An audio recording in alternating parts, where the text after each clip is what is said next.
everyone. Welcome back to All the Things. We hope you enjoyed our really long episode, and sorry for the delay for the fourth part. We were having technical difficulties. You're having technical difficulties. You're having trouble talking, apparently. This is true. I'm having technical difficulties. So our topic this week is domestic violence, because another observance in October is Domestic Violence Awareness Month. October is full of observances. Mm-hmm. Our poor diversity and inclusion lead just goes nuts. Yeah, what do we have? We in had October. Pregnancy Awareness and Infant Loss Awareness Month. Isn't it God. Pregnancy and Infant Loss Awareness Month. Where's Erin? I need her. Right? And then National Disability Employment Month. Yes. And then, isn't it also Breast Cancer Awareness Month? Bruh, I'm not ready. And then Domestic Violence Awareness. Okay. And all it's the things. Also, hospital person. It's also like Infection Control Month.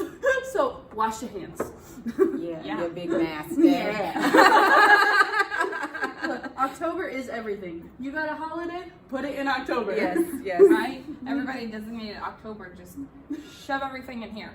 Oh, and it feels like that for real. But August, my birth month, doesn't have anything. We just celebrate you, girl. Whoop, whoop.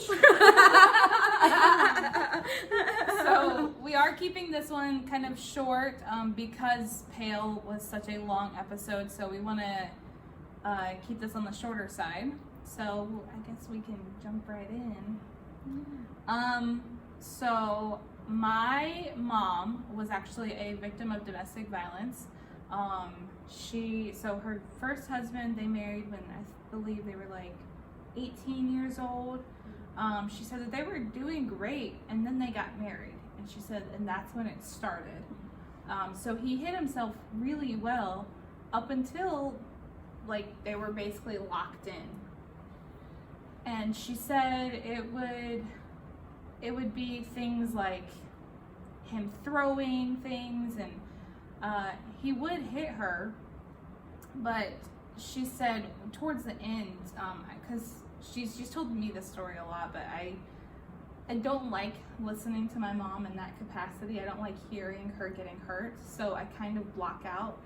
But this one part I can never block out. She said that she was in the bathroom getting ready, and he came in and started just raising Cain over, she did something, and like throwing her against the room, and he hit her in the nose with the heel of his hand. Oh, and broke her nose. And shoved her nose up, and she said it was broke, and she said that after he left, she stood up, and her nose was laying flat across her cheek. Mm-hmm. And her first thought was, well, I don't want to look like this through life. So she grabbed her nose and pulled it up and snapped it back into place. Of course, went to the hospital after that, and the doctor said that the bone that goes in her nose was less than a paper thin away from hitting her brain. So if he would have hit just a little bit harder, she would have died. And he said that it actually probably saved her by her pulling her nose back into place. And not accidentally bumping or... Right, something like that. And of course, like, she filed for divorce, and he immediately was like, oh, I can change, I can do this. And she was like, oh, no.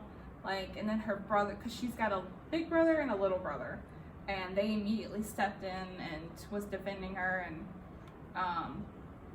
like, I don't think anybody knew while this was all going on, but obviously once that happened, everybody knew. So I'm so happy she was able to get out of that situation, because then she met my dad and she had me. Yes, we're happy for that too, dude. That's tough.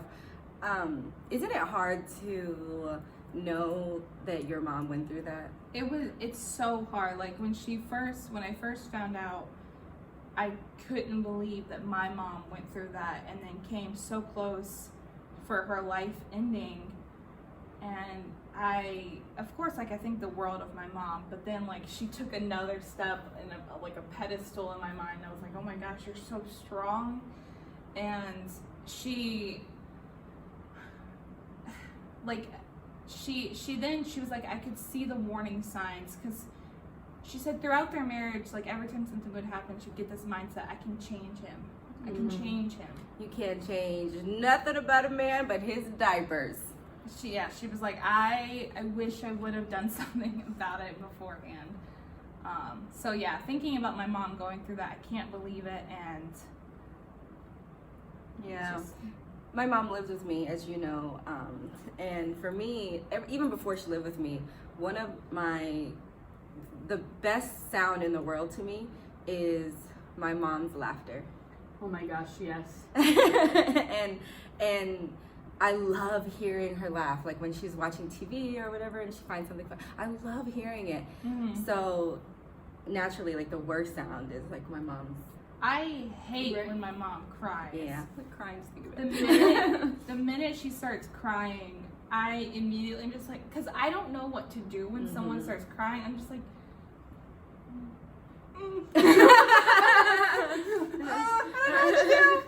pat there. Right. But when she starts crying, I immediately start sympathy crying with her, because if she's crying, she's such a strong person. If she's crying, something's really wrong. Yeah, the world is not right. Like super not right. Yeah. And I never know what to do. And even after she stops crying, I'm just like, I don't want to leave you now. I'm exhausted and I want to go to bed and I have an early morning, but I really don't want to leave you now. Yeah, I think, wow. Yeah, man, shout out to moms. Because that's really powerful. They're powerful women. Yeah, powerful of her to overcome that. Yeah. But, I mean, like, what can you even do as someone on the outside? I think being on the outside looking in, I think you take two different perspectives. When someone is super close to you, it is that you are going to take the person that is causing them pain off of this plane. That right. You are going to be the one that removes them from that situation. Right. Yeah. And a lot of times you're thinking violently. You're thinking like, I'm about like kick your ass. Yeah, right, exactly. Right, yeah. Right? You're gonna be in a coma. Yeah. So, for sure. but that's not healthy of us. That I'm gonna go and I'm gonna fix this based on. I get that though, because I heard about this story and I was like, where is this guy? Your first emotion is like you puff up and you're like, I'm angry for you and I'm gonna fix the problem. And I feel like that it doesn't fix the problem. No. Because there's the other side of that is that I'm listening and I'm here for you when you're ready to make a move. Right. And that is the hardest thing to do when you're on the outside, because you are like, I got you, boo. and so you're like circling the wagons. And so when you have that person, and I've had that person in my life that you like, I was just in the military and I was like, hey, I'm an expert on that gun qual. Like, I got this. He's not gonna exist anymore. Right. Like, you know, the girl from Wyoming is like, I'm gonna make this guy disappear. I'm gonna stick him in the woods somewhere. There's a lot of places to disappear in Wyoming. Right? Like, in Botay. Right. And so that was not helpful to the situation. And it took like talking to my mom and being like, well, how do I help? And she's like, I don't know, this was the things like she was fearing.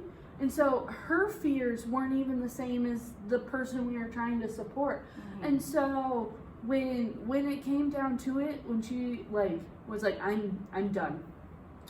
This is what I need from you. This is what's going to happen. I'm done. And we were just like, sweet, let's do it. Let's knock this out. Like, right, because you immediately want to jump on it and help. Right, and so I think the best thing is that it has to be that time for that person. Right. Because you can see so much on the outside, and you can get the little like weird feelings, and you see the warning signs, but you don't have the love that is clouding those warning signs. You don't have, you know, the first date and, you know, the butterflies, and you don't have you know, the romantic evenings out and the sweet things they've done. You see, that was shady. That was shady as hell. Right. Red flag. Right, exactly. Right. And so those little things that like I look back on now, and because they went through them, I got to see those red flags, which helped me, because then of course I was looking at my husband like, is that a red flag? Is that a red flag? Right. Yeah. And what's crazy is that like this guy that my mom was married to, when they went out in public, he was a totally different person. They always are. Yeah. And They're- that's what's crazy is someone on the outside, it's like, man, what if something's going on and there's no way for them to express something's going on because this guy or girl is completely playing face. They're the avid churchgoer. They're in the Bible study. They've got groups of friends that they socialize with. And when that story comes out, they're like, oh, no way. They would never. They would never do that. They're the sweetest person ever. No, because those people that are groomed to manipulate like that, they're not groomed to manipulate the whole entire world. Right. They're groomed to manipulate that one person to get that one thing that they want. Right. They have their target victim. Yes. And they hone and focus their energy on that person. And I'm not going to go into much detail because if you listen to my podcast or the upload earlier, you know a little bit more about my personal experience with domestic violence. But the one thing that I do want to like say again and again and again and again and again is, for me, I really believe in people. You know, I don't believe that majority of the people in the entire world, yes, I'm going to say the entire world, I don't believe that most people wake up and they spend their day like, I'm a fuck shit up. Like, I don't think that's most people's mentalities. I think most people genuinely want to do good, they want to feel good, and they want to be proud of who they are looking at in the mirror. But I think what happens is life happens and they learn such terrible coping mechanisms, and these abusers, through life and repeatedly doing the same thing over and over, their outlet for fixing stuff in their framework of mind becomes abuse, whether it's financial, whether it's physical, whether it's emotional. Like, that becomes the way that they try to manipulate the situation. But I don't think that that's really why they don't want to do it for real. And I had such a terrible experience with my ex-husband, but more than anything, and to this day, I just want him to get help. Like, Right. I want him to get help, because I know for a fact right now, because, you know, unfortunately my daughter's reporting back to me after summers, and I'm not asking her to give me this information, but she's telling me how this wonderful woman that he's dating, who's a freaking PhD, like, is crying and upset because of the way her father talks to her, you know? And I'm like, I'm sorry, baby. Talks to the girl or talks to his girlfriend. And I'm like, I'm sorry, baby girl, like, I'm sorry you have to see that. I said, but, you know, sometimes people do not know how to communicate, and as a result, that tears people down. And I was like, but when you're there, just be there for her, you know? I'm telling this to an 11-year-old. Right. Well, Yeah. and it can stem back from, you know, that was the only way he grew up and saw relationships. And I think so. And, like, my father's stepdad beat the living crap out of him. I had to And process that. My father's my stepdad. fa- Okay. My step grandfather, Okay. like, took everything out on my dad. He was the only boy. And so it took my dad, when he would get mad and angry at me, to stare and walk away, because he was not going to continue that cycle. Good job. But at the same time, that is now how I handle conflict.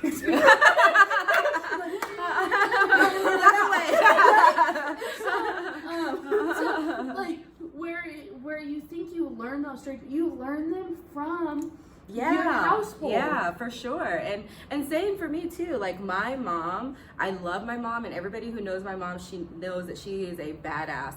But she, for a long time, she was a stuffer, you know, just take it, explode. And people who knew me previously would know that I did not advocate for myself. I would just take it.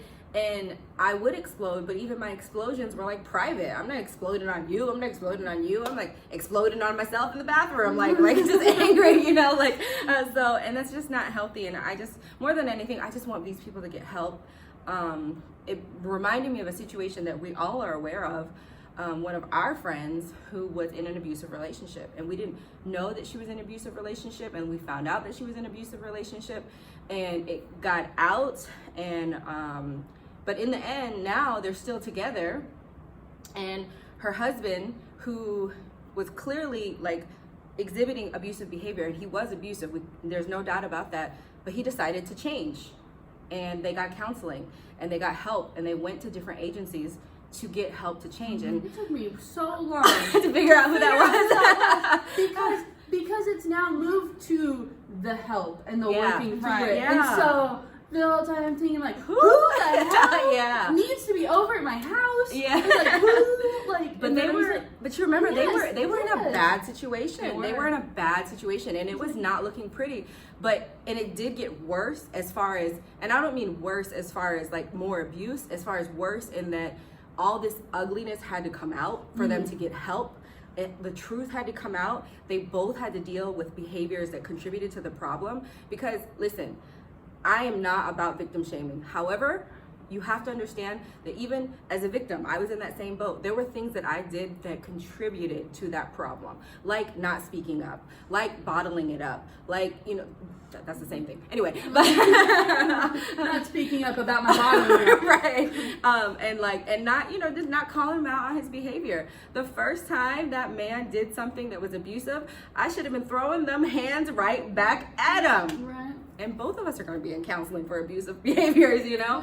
But seeing them now, we know that they're thriving and they're happy. And this is a man who really physically harmed her. Her physical body was in danger. But now look at them. He didn't lose his career. They still have their family. Like, they're thriving. Mm-hmm. And I think that should be the end goal. And we need to talk about it. Like, yes, victims talk about it, abusers talk about it. You brought up a good point earlier that, like, we all know somebody who's been abused. But how many of us can sit here and be like, yeah, I know an abuser? Right. And would actually, an abuser whose victim hasn't come forward. Who in your life have you seen those tendencies for, and you, on the outside, haven't called them out on it? Mm-hmm. Because if you're not bringing light to a situation that you see, you're just as part of the problem. Mm-hmm. Yeah. I dated someone a few years ago, and like a few years ago, and like when he would get mad, he would punch walls. That is and a bad would leave sign. holes. And at first, like, it didn't click, but it got to the point that the walls of his house was like he would have to hang curtains or posters to cover the walls, and I was just like, that's not okay. Mm-hmm. And the only difference between you and that wall is you get a chance to move. Right. Yeah. And that's the super scary part about that, is yeah. that you can flee. That wall is stationary. Yeah. Yeah. And so, like, the more I thought about it, I was like, this wasn't the only reason I left, but I was like, I don't want to stay around long enough for my face to be on the other side of that fist. Yeah. Yeah. And, you know, and it's bad. And I think it's really great that you said that you know, ultimately just be there for the person, be there for both persons, all people, because you can't force a person to leave. I remember my father said to me, Kimberly, you're not going to leave him, so I'm just going to put a life insurance policy on you, so at least I can pay for your funeral and help take care of your daughter whenever you're gone. And that is not helpful. And he said that, and guess what? I still didn't leave. It took another 2 years for me to get divorced.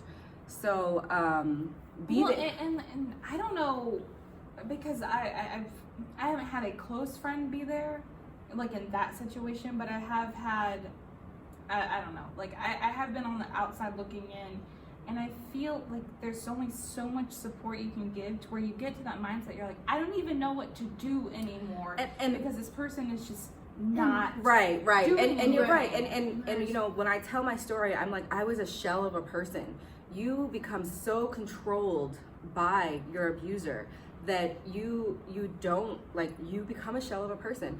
My abuser told me to not leave the house and go visit with people while he was gone on a work trip for a month. And guess what my ass did? I stayed home with Kennedy for a month and only went out for the things that I needed. I didn't go socialize with friends that I had, and they were like, dude, what is going on?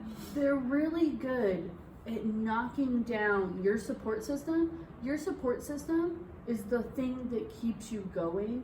So those manipulative human beings, they know that first leg to knock out. Yeah. And that first leg is family and friends. Yeah. So I think, you know, it's hard because, you know, we're not the professionals. I've been through it, but I'm not a professional. Like, you have to leave it up to the professionals. You have to be there as a friend and a family member, but like, find out what those resources are. Find out what those resources are for them, because for me, like, I needed to really understand, like, I can escape this and I can be okay. But what do you do to the person that when you do, because you know, I'm a very blunt person. I tell it how it is. And I have told people, or a person, like, this is the situation I see, and I think you should do something about it. Like, you don't have to stay. And in response, I got defense.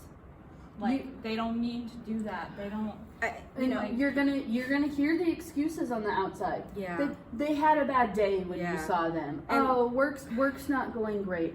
You're going to hear those, but you have to still be that sounding board. Yeah. So the more you push negative about the abusive party, the more he's able to Drive a wedge. He or she, Yeah. exactly. So the more you're negative about the situation, the bigger the wedge is, the less you're going to be able to help that penetrate, person yep. in the end. And in the end, that the abuser is winning, because Right. you're You kind are- of helping. You are Yeah. exactly. You are yeah. doing exactly what they want to do. Mhm. You are turning them into the victim. Yeah, and Your friends don't like me. Mhm. Your family doesn't like me. nobody has anything good to say about me. They never highlight any of the good stuff I've done. Look, I've done this for you. You're not working, but I'm taking care of you and a child that's not even mine. You know, like, just craziness that spews out their mouth.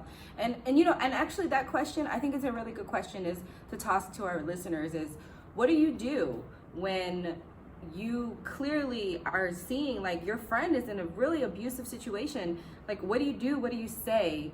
We're dropping the links to a ton of resources in the comment section, caption section, whatever that word, fancy word. The about section. Thank you, what she said. She does that stuff. And we're gonna drop some links for those who are abusers to get help, for those who are being abused to get help, and for those who are the support system. But the question to you is, like, what are the things that you're doing? What are the experiences that you had? Because, man, we saw some conversations on our conversationalist page, and Those there's are some intense. crazy stories, but we want to keep talking about them, because silence is their greatest weapon, and that's not okay. They need help. We all need help, and I say we, you know, me as a person who was abused, we need the help. The abuser needs the help. I was gonna say silence is deadly, but I was pretty sure that was referring to farts. So I wasn't sure. I mean, yeah.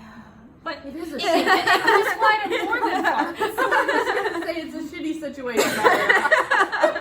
Oh God, these are really bad puns. Yep. You know, and in the end, your friends are gonna be like us. If we have a crappy day, we're gonna find each other and we're gonna laugh about something stupid, whether it be a poop joke or just, you know, something we saw on the day. Keep those friendships close to you. They're super important. Please, because that'll get you through. So that's it for this week. Thanks for listening, and please go get help, y'all. Please, Yes. please. It's not okay. Violence is not okay. Love you guys.